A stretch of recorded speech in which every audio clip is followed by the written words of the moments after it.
Hello, everybody. Welcome to the Nothing to Lose podcast. I just wanted to do a quick video. It's something I've been thinking about, and I know that I'm not the only one. It's come up more than a few times, but I want to get your opinions on this.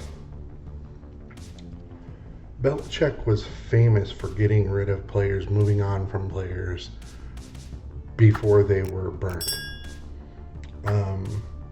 And I'm sure that it had a huge impact on how successful they were for nearly or about 2 decades.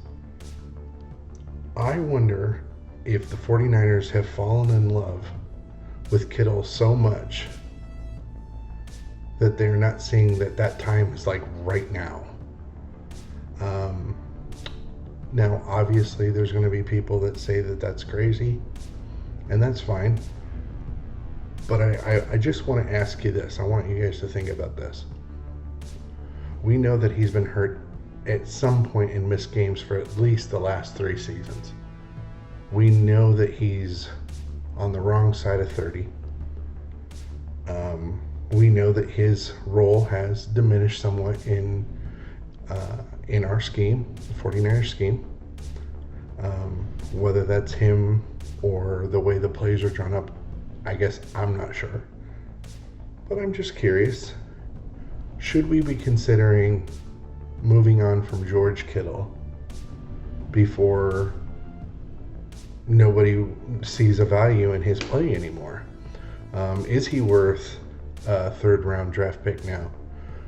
We just saw what happened with Diggs, getting a 2nd round pick for him, which is, I'm a little bit surprised because, to be honest with you, I truly thought that if Brandon Ayuk was on the trading block, or they did decide to move on from him, that we would be getting a 1st round pick. But I think that most people would consider him, Diggs, a more prolific player. So I don't know. I know that Ayuk is younger. We've heard that. And he is going into, in the next couple of years, he's only going to get better. We can all agree on that. But that mid-2nd round pick, when we're thinking, some people were thinking a high 1st round pick for Ayuk, is there a big disparity there? So the other thing I would ask is, with that in mind, I'll go back to my initial question. Is it time to start considering moving off from George Kittle? Now, I also understand that there's implications with his contract that for this year it would hurt us probably more than help us. But next year, I think that those circumstances kind of go away, and then we have the option to consider whether or not we should be moving on.